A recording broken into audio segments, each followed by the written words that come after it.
The father of King George III, Frederick, Prince of Wales, faced a life marked by curses and misfortune, including abandonment by his parents, a turbulent relationship with them, and a scandalous personal life filled with unconventional relationships and a failed artistic endeavour.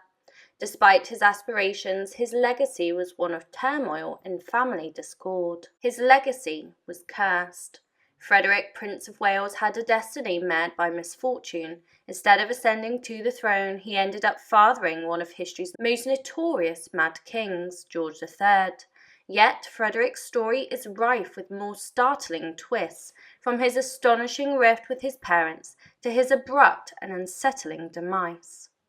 Born in 1707 in Hanover, Germany, Frederick didn't always have a prominent place in the English royal lineage. His parents, George of Hanover and Caroline of Ansbach, only assumed the titles of Prince and Princess of Wales when Frederick was 7, and that too due to intricate geological connections and a stroke of luck. Nonetheless, Frederick and his family were now part of British royalty, which would eventually spell disaster for him. As the Prince and Princess of Wales, Frederick's parents had obligations in England. In a heartless decision, they left Frederick behind in the care of an uncle, while they took 2 of his siblings with them, uncertain of when they would return. The repercussions of this choice would be devastating and enduring.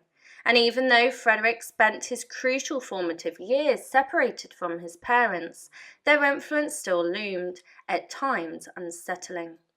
His mother, Caroline, a sharp-minded woman with a keen interest in science, enrolled him in the recently developed smallpox vaccine program, despite limited understanding of its effects at the time. While her intentions were scientifically sound, her readiness to place Frederick in harm's way was alarming, and he didn't appreciate it when he grew older. In 1727, a pivotal moment arrived in Frederick's life when his father ascended to the throne as King George II, thereby making Frederick the Prince of Wales.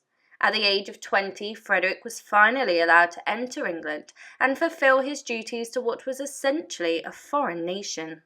What should have been a heartwarming family reunion took an unexpected turn. During the intervening years, Frederick underwent significant changes, not all of them positive. Raised by private tutors with little regard for his character development, he arrived in England burdened with debts from gambling and a penchant for multiple mistresses. The new King and Queen of England were taken aback, and Frederick had more disappointments in store for them. Upon arriving in England, Frederick exacted revenge on his parents, who had abandoned him for 14 years. Holding a deep grudge, he openly created a rival court, compromising his parents' political adversaries. However, this move was not without its risks. Frederick's long separation from his parents meant that he didn't fully understand their capabilities. His mother, Caroline, a skilled stateswoman, knew how to wield her power effectively. Faced with her eldest son's rebellion, she showered praise on his younger brother, Prince William, and explored ways to limit Frederick's inheritance in favour of William. While she didn't succeed entirely, she had further plans in motion. Although Caroline and George couldn't completely disinherit their son, as it turned out, they didn't need to. They found a way to prevent him from amassing more power. In a stinging move for the times, whenever King George was absent, it was Caroline, not Frederick, who acted as regent. This was a significant blow to Frederick, highlighting his need for parental guidance. As Frederick settled into court life, he displayed concerning behaviour, particularly his poor judgment in choosing companions. His close friendship with Lord John Hervey, a notorious court gossip and provocateur, shed light on the questionable company that he kept and the flawed character traits that attracted him. Together, Frederick and Hervey embarked on a disastrous journey. In addition to his penchant for scandalous affairs, Frederick had a deep appreciation for the arts and music. This led him and Hervey to embark on a rather unique endeavour, co-writing a theatrical comedy. In 1731, they staged their creation of Drury Lane, with Frederick adopting the pseudonym Captain Bodkin for the occasion. However, judging by that rather cringeworthy pen name, their collaboration turned out to be an unmitigated disaster. Here's a valuable lesson. Wealth and privilege do not automatically translate into artistic talent.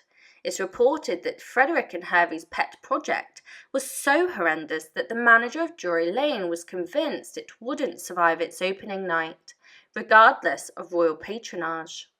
In fact, he was so certain of its impending failure that he took drastic measures. Recognizing the importance of upholding his reputation, the manager devised an ingenious, albeit extreme, plan. On the night of Frederick's playing, he stationed soldiers within the audience to maintain order once the audience realized how dreadful the performance was. His foresight proved correct. The play flopped. The soldiers quelled the irate audience, and refunds were issued. Yet Frederick, now enormed with scandal, was just getting started. Even amid these controversies, Frederick managed to find new ways to antagonize his parents. Shortly after his arrival in England, he dropped a shocking bombshell on his mother. He was officially taking Anne Vane, one of her ladies-in-waiting, as his mistress. And when it came to Anne Vane, well, Frederick had met his match. Anne Vane hailed from lineage of audacious women, with her own mother being famous as a scandalous figure in court. Embracing this legacy, Vane had her fair share of lovers, with Frederick merely being one of them. However, she soon became the source of more than just gossip in Frederick's court. During the 1730s, Frederick faced a momentous revelation. Anne Vane was pregnant, though to this day, the true father remains a mystery. Several individuals, including Frederick and Lord Harrington, were considered possible candidates. Nevertheless, Vane gave birth in the Royal St. James's Palace, indicating her enduring relationship with Frederick. But Vane had a clever plan in mind. In a bold and strategic move that showcased her mastery of the role of mistress, Vane named her newborn son Frederick, a name signifying son of Frederick. If one cannot definitely identify the father of their child, why not choose the most powerful one? Vane's manoeuvring, however, was destined to create a fresh rift in Frederick's life. Now, here's a sensational twist I've been holding back, mainly because it's too juicy to reveal all at once. Brace yourself, another of Anne Vane's lovers happened to be none other than Frederick's closest friend, Lord Hervey, the notorious court gossip. While they managed to navigate their love triangle for a while, the birth of young Frederick appeared to change everything. Hervey purportedly asserted that Frederick was his own son, leading to a falling out between him and Frederick around the time of the child's birth. Yet these weren't the only changes Frederick would soon face. Frederick, Prince of Wales, embarked on a tumultuous path to marriage, motivated by financial gain rather than love. He manipulated and mistreated his young wife, Augusta, and used her as a tool in his conflicts with his parents, resulting in a series of absurd and cruel situations within the royal family. Despite the ongoing turmoil in his relationship with his parents, King George and Queen Caroline, the mid-1730s, brought about a pressing matter for Frederick. As the heir to the British throne, he urgently needed to marry and start producing legitimate heirs, one unquestionably his own. In typical House of Hanover fashion, this endeavour turned into a spectacle. One might assume that arranging the marriage of the supposed future King of England would be straightforward. However, Frederick's part of matrimony was a calamity, largely due to his actions. Initially, Frederick's father was in negotiations for him to marry the daughter of the King of Prussia. However, royal marriage negotiations can be protracted, and Frederick, never known for his patience or maturity, grew tired of waiting. Defying his father's wishes, he sent his own envoy to Prussia to expedite the process, infuriating King George and effectively scuttling the entire arrangement. Well done, Frederick. But then again, he wasn't exactly motivated by the purest of intentions in pursuing marriage. Rather than seeking true love, Frederick had his sights set on a substantial dowry from his bride. His extravagant lifestyle had led him deep into gambling debts, and the Prince of Wales needed a financial bailout. When Lady Diana Spencer, one of the wealthiest women in England, emerged as a potential wife, Frederick eagerly seized the opportunity. Regrettably, the government and his parents did not share his enthusiasm, and Frederick was back to square one. This led to a particularly heartless turn of events. By 1736, Frederick, at the age of 29, had grown weary of the pursuit of both love and money, or rather, a wealthy spouse. When his parents proposed Princess Augusta of Saxe-Gotha, a 16-year-old German princess with minimal worldly experience, Frederick essentially conceded, stating that he would marry whomever they choose, as long as she brought enough money into the marriage. It was far from a fairy tale beginning, and would soon take a darker turn. Augusta arrived in England without knowing a word of English, leaving her with limited avenues of support beyond the German royal family. Furthermore, she had little time to get used to the idea, as her wedding to Frederick took place almost immediately in May 1736. This whirlwind introduction left her ill-prepared for what Frederick had in store for her. In the early months in England, Frederick's new wife, Augusta, appeared as a pitiful figure. The teenager's youth and naivety were on full display, with observers often seeing her through palace windows playing with her dolls. It was not a confident image for the new Princess of Wales, and Frederick's sister had to persuade Augusta to put away her toys to avoid further embarrassment. However, Frederick's counsel to his young wife was far from compassionate. During this period, Frederick severed ties with his former mistress Anne Vane and became involved with Lady Hamilton, another English aristocrat. Tragically for Frederick, his marriage to Augusta hindered his ability to see Lady Hamilton whenever he pleased. Additionally, rumours about their relationship circulated throughout the palace, making secret rendezvous more challenging. In the face of these challenges, Frederick hatched a devious plan. In one of the most callous manoeuvres ever recorded, Frederick exploited Augusta's innocence to resolve his affair with Lady Hamilton. He vehemently denied the truth of the rumours about him and Lady Hamilton to Augusta, and convinced her to appoint Hamilton as lady-in-waiting. This, of course, gave him unrestricted access to his indisputable mistress away from prying eyes. In a distressing tale, and yet Frederick's most insidious betrayal was yet to come. As previously mentioned, Queen Caroline, Frederick's formidable mother, was a dominant figure, often taking the lead in her relationship with the king. However, Frederick, in his quest to do anything contrary to his parents, deliberately distanced himself from Augusta for the majority of their marriage. He vowed never to confide in her as his consort, but this didn't prevent him from making a sinister request of her. Frederick's parents may have hoped that marriage would temper his behaviour, or at the very least keep him from being a nuisance. Instead, it unleashed his darker tendencies. Realizing he could use Augusta as a pawn in his schemes, he instructed her to actively snub his parents, effectively deploying her as a frontline soldier in his petty family feud. The consequences of this manipulation were nothing short of absurd. Frederick's ingenuity in insulting his parents seemed boundless. At one point, he insisted that Augusta always arrive at the chapel after his mother, Queen Caroline. While this may appear to be a minor matter, it meant that the timid Augusta had to rudely push past Caroline every time to reach her own seat. When Caroline caught on and directed Augusta to use a different entrance, Frederick retaliated by instructing his wife to refuse to enter the chapel altogether if Caroline had arrived before her. Astounding as it may be, this was just the tip of the iceberg. Among all this turmoil, Frederick incessantly badgered his parents for money, even with Augusta's dowry. It was never enough. He would engage in almost physical altercations with his father over the necessity for Parliament to provide him with a larger allowance to sustain his vices, further deepening the rift between parent and son. However, Frederick was about to exact a significant revenge. Though initially naive, Augusta quickly adapted to the realities of married life. By 1737, she was expecting her first child with Frederick. It should have been a joyous time at the palace, but instead it triggered an unprecedented feud. Upon learning of Augusta's pregnancy, Queen Caroline reportedly insisted on being present at the birth, implying that the baby's legitimacy might be in question, and it was necessary royal supervision. Frederick, however, was not prepared to accept this, and his reaction was almost unbelievable. He forced his pregnant wife into an unbearable situation.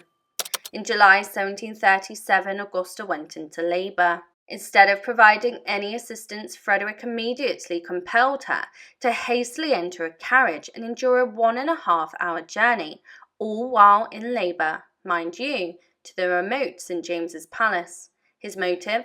To thwart his mother's insistence on being present at the birth. The situation rapidly deteriorated from there. Upon their arrival at the palace, Frederick and Augusta shocked the skeleton crew of servants who were unprepared for guests, let alone a woman in labour.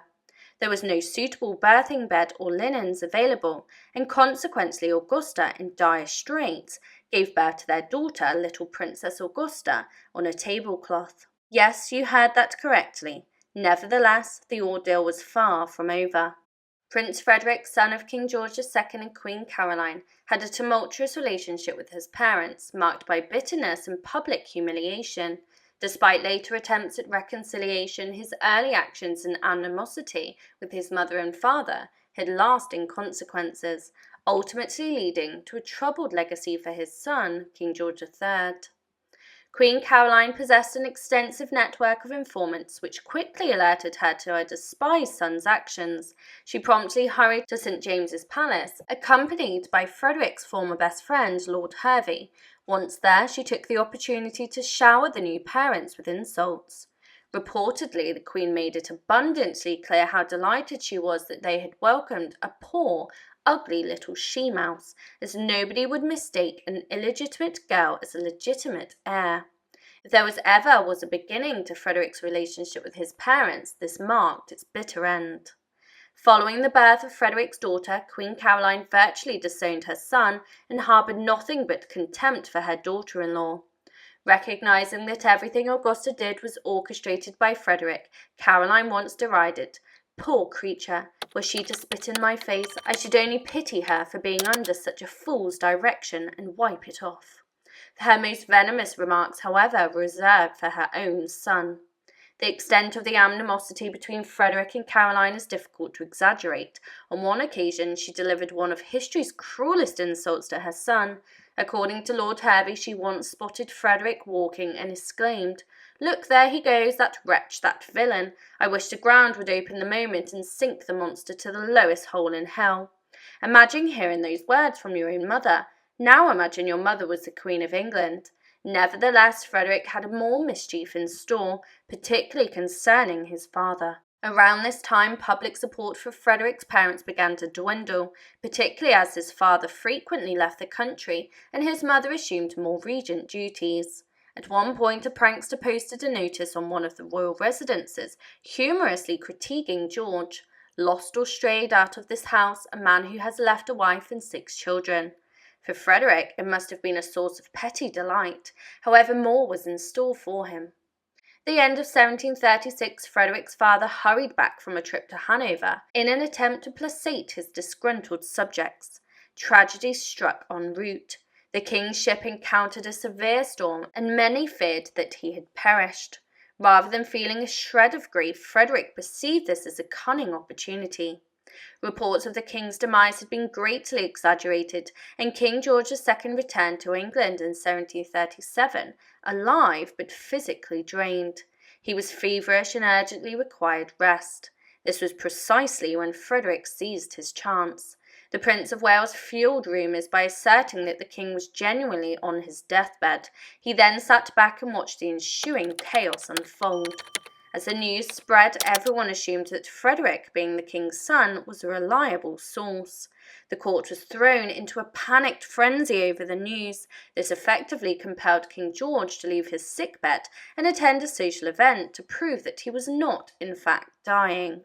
Frederick must have taken immense satisfaction from this turn of events. However, as Shakespeare reminds us, these violent delights have violent ends. Frederick was about to learn this firsthand. With the family discord looming large, his parents delivered the ultimate blow. In the latter part of 1737, they banished Frederick, Augusta, and their child from their court. The Prince and Princess of Wales packed their bags and moved to Leicester House, far removed from the epicentre of monarchy. As it turned out, this marked the final battle in the lifelong war between Frederick and his parents, because neither Frederick nor his mother had much time left. Just weeks after Frederick's relocated to Leicester House, tragedy struck the royal family. Queen Caroline fell suddenly ill, her condition diagnosed as a strangulated bowel. To put it succinctly, this was a fatal ailment at the time and a painful way to pass. For days, the Queen endured excruciating agony, awaiting her impending demise. When Frederick received the news, it broke even his resilient spirit. Despite a lifetime of sneering at his parents' tribulations, the looming death of his mother proved too much for Frederick to bear. He approached his father and requested permission to see the Queen and perhaps to make amends. The response he received was heart-wrenching. The king, with Caroline's blessing, denied Frederick access to her chambers. However, she conveyed a message through him. The precise nature of Caroline's sentiments towards her wayward son in her final hours remain a mystery, but she did send a message through a politician, expressing her forgiveness towards him. Then again, this could have been a masterstroke of passive aggression of Caroline's part, effectively winning their feud once and for all. Her subsequent actions certainly seemed to suggest as much. When Queen Caroline passed away on the 20th of November 1737, her husband King George II and the rest of the palace were deeply saddened. Her funeral took place at Westminster Abbey about a month later, but conspicuously absent from the guest list, perhaps as Caroline's wishes, was her eldest son, Frederick.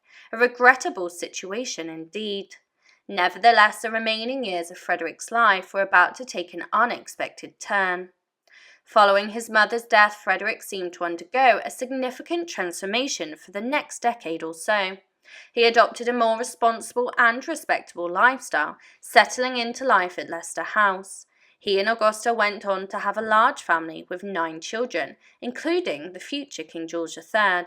Several surprising developments unfolded during this time. In the 1740s, a remarkable event occurred. Frederick and his father reconciled to some extent.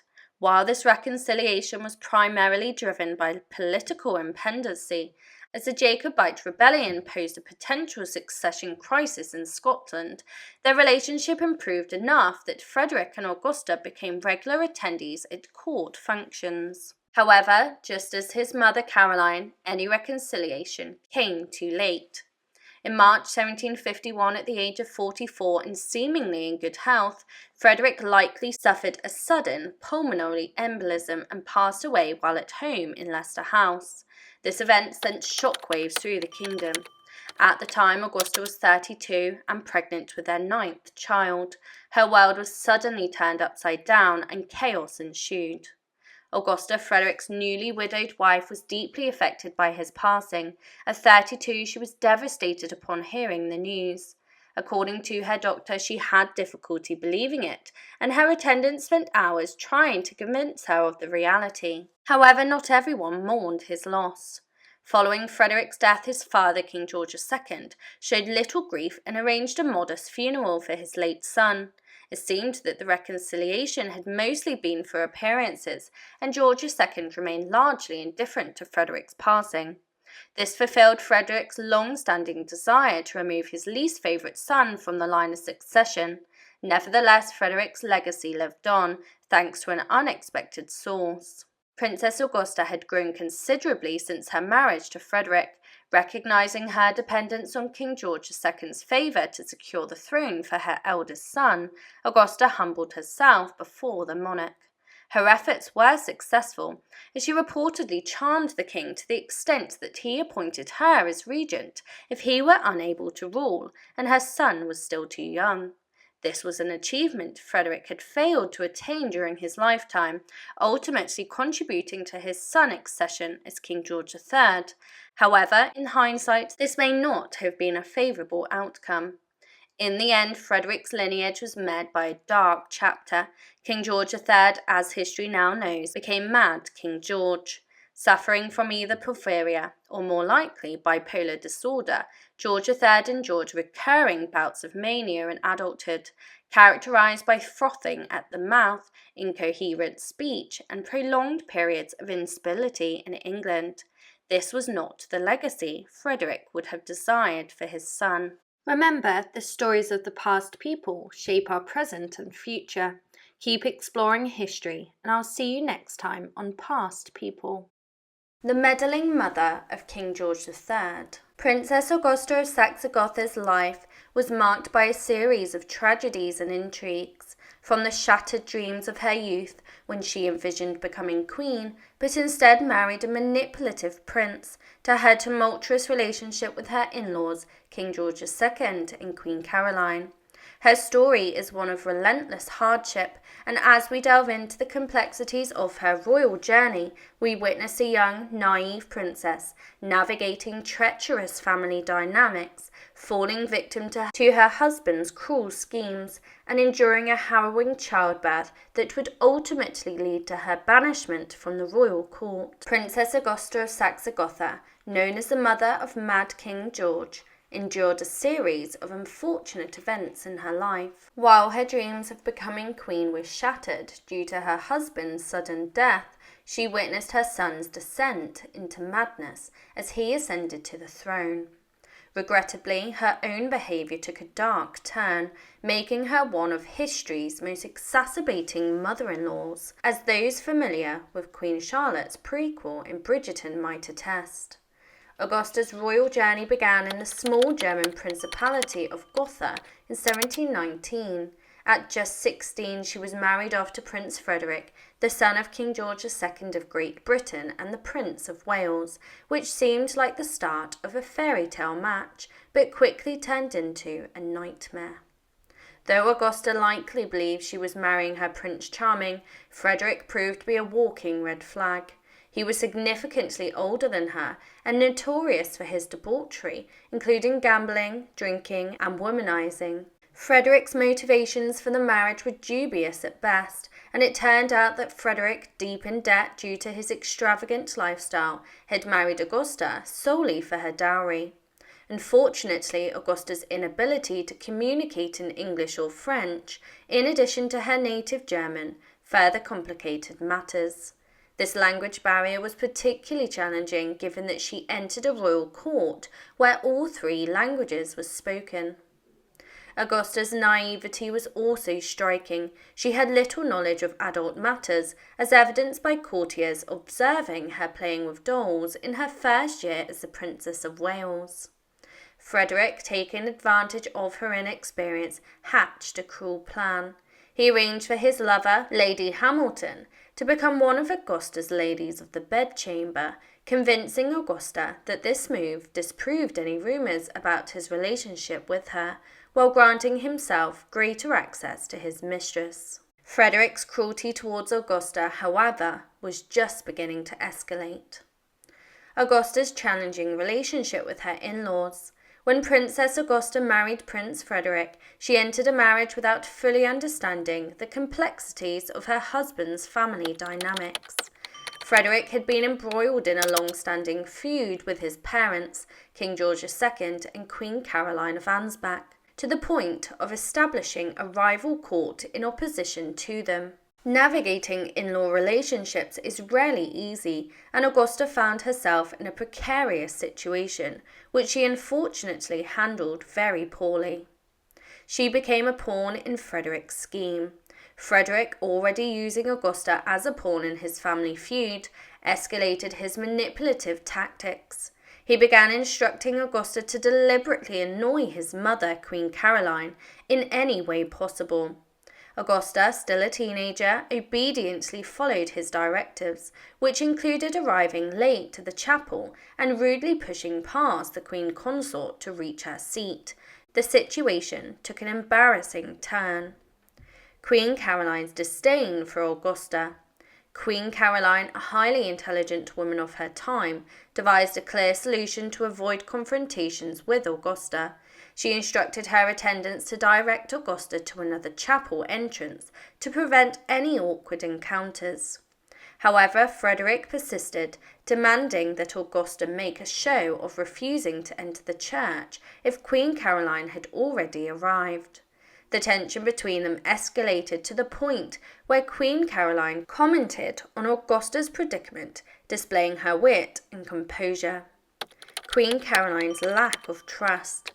Despite her initial naivety, Augusta quickly became pregnant due to her husband's influence. This triggered suspicions from Queen Caroline, who, not trusting her daughter-in-law or her son, insisted on being present at the birth to verify the child's legitimacy.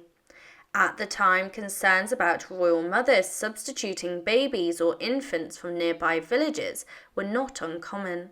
However, Queen Caroline's demands set off a chain of unfortunate events.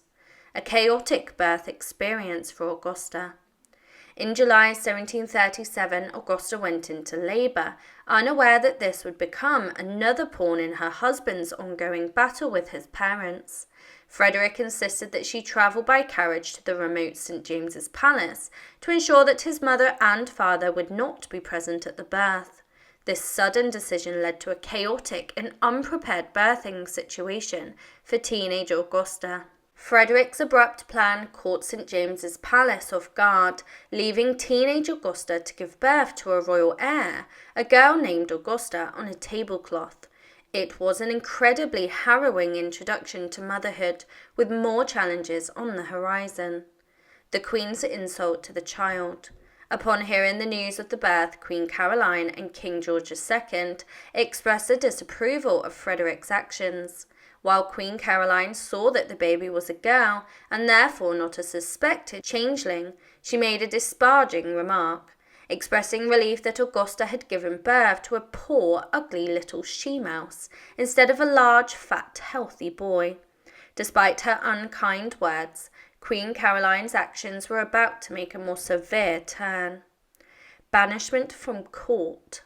Relations between Augusta and her in-laws reached a new low following the tumultuous birth.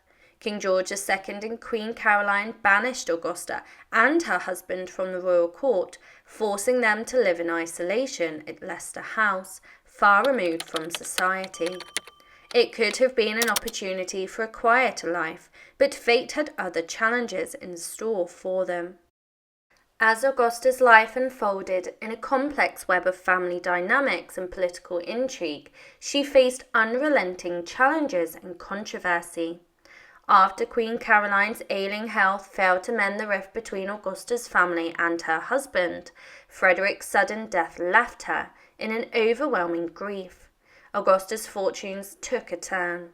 She found herself in a position of power as the mother of King George III, but her desire for control and the unconventional choices, like selecting the quiet Princess Charlotte as a bride for her son, would lead to further turmoil and isolation. Augusta's story is one of enduring hardship, manipulation, and a thirst for power that ultimately backfired, tarnishing her legacy in history. The ailing Queen and Frederick's attempt at reconciliation. A few months following Augusta's tumultuous journey, her adversary, Queen Caroline, fell seriously ill. Shockingly, an old ulcer had caused a portion of the Queen's intestine to protrude, posing a life-threatening condition. It was clear to everyone that Queen Caroline's time was limited, prompting even Augusta's wayward husband, Frederick, to mend fences with his mother. However, the response he received was chilling. Augusta's reputation plummets. Despite Queen Caroline's critical condition, both she and King George II remained resolute in their refusal to see their estranged son, even during the Queen's final moments. To further humiliate Augusta and Frederick, Queen Caroline, upon her eventual passing, explicitly prohibited Frederick from attending her funeral. Augusta's dreams of a charmed life after her marriage to Frederick were increasingly distant. Birth of an heir and the king's disregard. A few months after Queen Caroline's death, Augusta gave birth to a son who would later become King George III. However, her joy was marred by the premature birth, which filled her with fear for her son's survival. Additionally, King George II remained resentful and paid little attention to Augusta's children, despite her eventually having 9 of them. It wasn't until her last pregnancy that Augusta captured the king's attention, albeit for all the wrong reasons. Devastating news for Augusta. In 1751, while heavily pregnant, Augusta received devastating news. Her previously healthy husband, Frederick, had passed away suddenly at the age of 44, believed to have succumbed to a rapid pulmonary embolism. Augusta's reaction was anything but composed. Augusta's overwhelming grief. Upon learning of her husband's death, Augusta initially refused to accept the news. As the doctor described, she was brought reluctantly to the knowledge that Frederick was no more. This sudden realization dashed any remaining hopes of becoming Queen of England after enduring a difficult arranged marriage. Her situation worsened as she suffered from severe insomnia, necessitating her servants to force her into bed at an early hour. Protecting Frederick's secrets. Despite Frederick's mistreatment throughout their marriage, Augusta felt compelled to mourn his passing and safeguard his darkest secrets. Just 2 hours after his death, with only a couple of hours of fitful sleep, Augusta entered his room and burned any private, likely scandalous letters that she could find. It was more than Frederick deserved, but fate would not return the same kindness to Augusta. Augusta the outsider. Following Frederick's death, Augusta faced numerous challenges. No longer the Princess of Wales, but now a dowager, she had to care for her 8 children, with the 9th, Caroline Matilda, on the way. Moreover, King George II's disdain for his late son was evident during Frederick's Spartan and undignified funeral. Fearing abandonment, Augusta took necessary steps. Shortly after Frederick's passing, Augusta received a standard letter of condolence from King George II. Her response was strategically crafted to beg for mercy, forgiveness, and most importantly, protection. This move demonstrated that Augusta was no longer naive and inexperienced, earning her the king's support. He appointed her as a regent to act in his absence until her son George, the heir apparent, became of age, but this would prove to be a double-edged sword. Augusta's ascendance to power. Freed from the constraints of her troublesome husband, Augusta found herself wielding immense influence at court for the very first time. However, things began to unravel almost immediately. She became overly protective of her children, keeping them away from the public eye and maintaining a veil of secrecy around their education, sparking suspicion among the courtiers. A scandalous friendship. Shortly after becoming a widow, Augusta's close relationship with John Stuart, the Earl of Bute, raised eyebrows and fueled rumours of an affair. Augusta's attempts to downplay their connection by insisting that Bute was visiting her alone, not anyone else in the household, only intensified the scandal. But the truth behind their relationship was far from what people expected. The illusion of a relationship with Bute. Contrary to the rumours of a romantic relationship, it's improbable that Augusta and John Stuart, the Earl of Bute, were involved romantically. Instead, Bute played a pivotal role in tutoring the future King George III. The arrangement also allowed Augusta to keep her son isolated, effectively maintaining control over him. It marked a significant shift as Augusta, who had been Frederick's puppet for years, began craving power, leading to a growing obsession, exerting total control over George. As George came of age, Augusta's control over him became absolute. She made nearly every decision on his behalf, including his place of residence and notably his choice of spouse. Augusta and Bute dissuaded George when he fell in love with a court lady and opposed his grandfather's attempts to arrange a royal marriage, instead determined to steer him towards her chosen bride, but as the saying goes, the best laid plans. Accession to power. In 1760, Augusta's father-in-law, the king, passed away suddenly at the age of 77, making her son King George III. Augusta now held the title of Mother to the King of England, which, while advantageous, meant that she had to find a suitable wife for her son without delay. and her choice was unconventional. Choosing a naive bride, Augusta selected the 17-year-old Princess Charlotte of Mecklenburg-Strelitz as her new daughter-in-law. She took charge of drafting and accepting the marriage proposal, illustrating her level of involvement in George's affairs. The rationale behind choosing Charlotte was unsettling, since she hailed from a small German principality. Much like Augusta herself, everyone assumed Charlotte would be quiet and unassuming, unlikely to engage in political manoeuvring. However, Charlotte would prove to be far more resilient than anyone anticipated. Exerting influence over Charlotte, Augusta wasted no time asserting her dominance over Charlotte. Shortly after their marriage, King George instructed Charlotte not to meddle, a directive likely influenced by Augusta.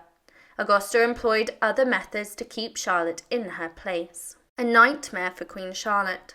Despite being Augusta's choice as a bride, Charlotte received no maternal guidance from the Dowager. Augusta kept Charlotte isolated from many members of the English court, citing propriety and etiquette. She was reportedly distressed by Charlotte's higher rank in her presence as Queen of England, and jealousy appeared to be a significant motivator behind Augusta's actions, as she was not the reigning queen. Surveillance and isolation. Augusta maintained a network of informants in court, selecting attendants and ladies-in-waiting loyal to her. The individuals reported on Charlotte's every move to ensure Augusta's control over her daughter-in-law. If Charlotte attempted to establish her own allies, Augusta would reprimand her for showing favoritism. Augusta's meddling was relentless. Augusta's political influence continued to expand, and in 1762 she used her considerable power to install her favourite, the Earl of Bute, as the Prime Minister of England. However, this move backfired spectacularly. Public hostility. The public's disdain for the Earl of Bute was already considerable, but Augusta's association with him amplified their anger. Bute was perceived as Augusta's puppet, leading to pamphlets and public outcry demanding the impeachment of the king's mother. Augusta's reputation took a severe hit, and she was compelled to take drastic measures. The downfall of Augusta and Bute. The aftermath of this episode had lasting consequences for Augusta and Bute, as they found themselves vilified in history. Bute faced intense public animosity, with one commentator noting that Bute was hated with a rage there have been a few examples in English history. The disaster prompted Bute to resign from the Prime Minister position within a year, and Augusta retreated from open political involvements with her reputation in tatters.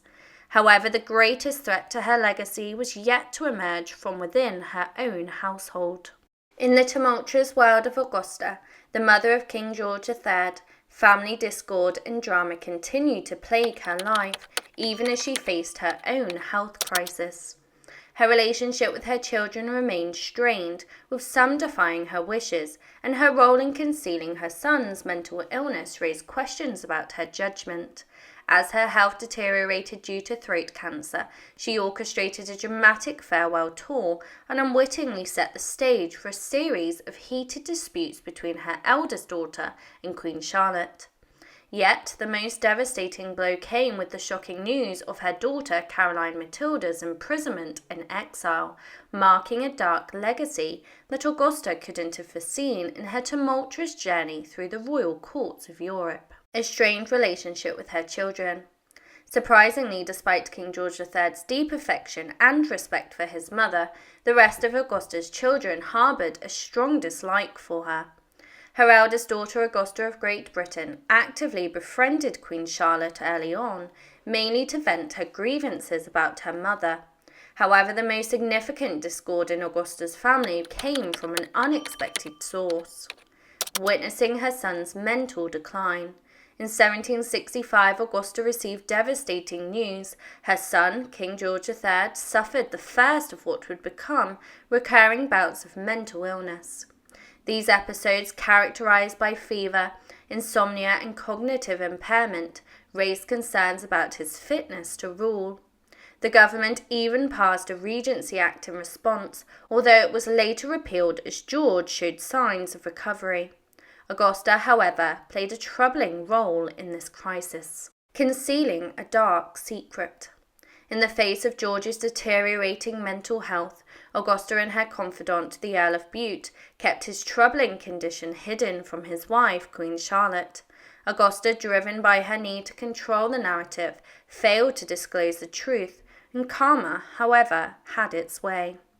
Sons defying their mother. Augusta's poor relationship with her children led some of her sons to make independent marriage choices that defied her wishes. Her son William secretly married a dowager countess in 1766, while Prince Henry's marriages were considered beneath his station and further infuriated Augusta. Her diminishing control over her younger sons fueled her anger. Ensuring a royal marriage for her daughter. Desperate to ensure a suitable royal marriage for her youngest child, Caroline Matilda, Augusta had already arranged for her to marry the future King Christian VII of Denmark at the age of 13. In 1766 she finalised the marriage after Christian ascended the throne. Nightmare marriage for her daughter. Initially, Augusta might have viewed her daughter's royal marriage as a triumph, but it quickly turned into a horrific ordeal. King Christian was mentally ill and disinterested in his wife, leading to public quarrels within the Danish court. Augusta, never one to shy away, intervened. Upon hearing about the marital discord between the King and Queen of Denmark, Augusta decided to meddle once again. She urged the King of Denmark to reinstate one of Caroline Matilda's favourite ladies who had been exiled, only to receive a resounding no. Augusta then advised her daughter to show more affection to her mentally ill husband, an approach that proved unsuccessful. Beginning in 1770, Augusta became aware of dark rumours surrounding her youngest daughter and Denmark's political intrigues.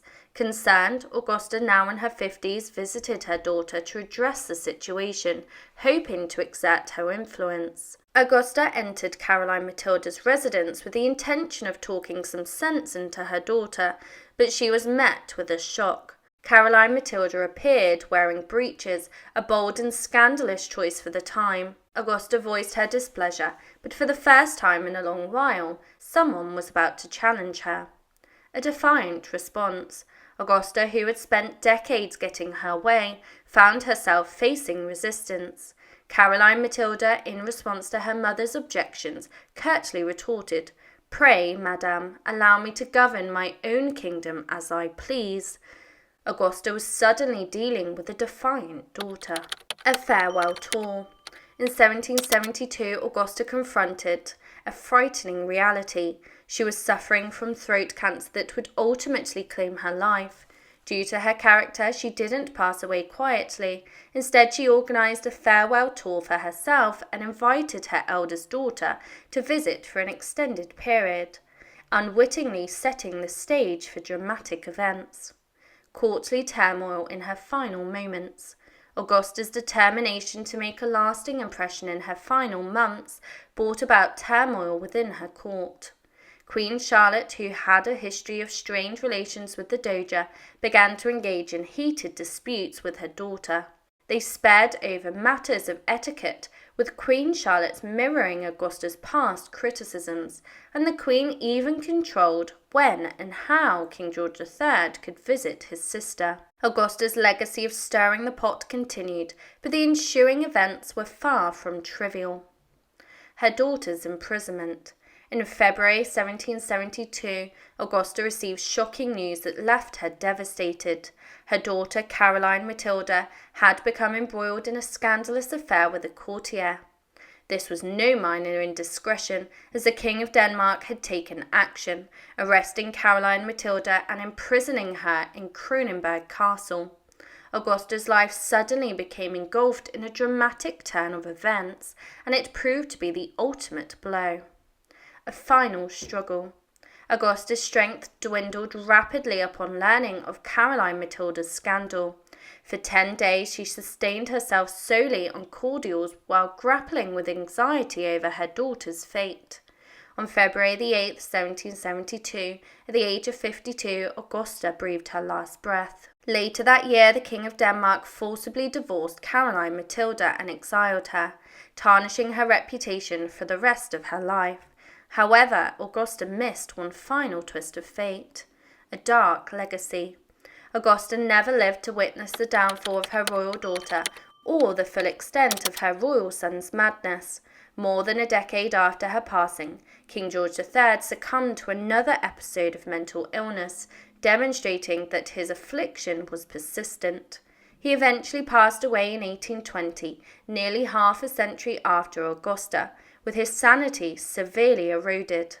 Augusta's aspirations for her royal family had crumbled into dust. Remember, the stories of the past people shape our present and future. Keep exploring history, and I'll see you next time on Past People.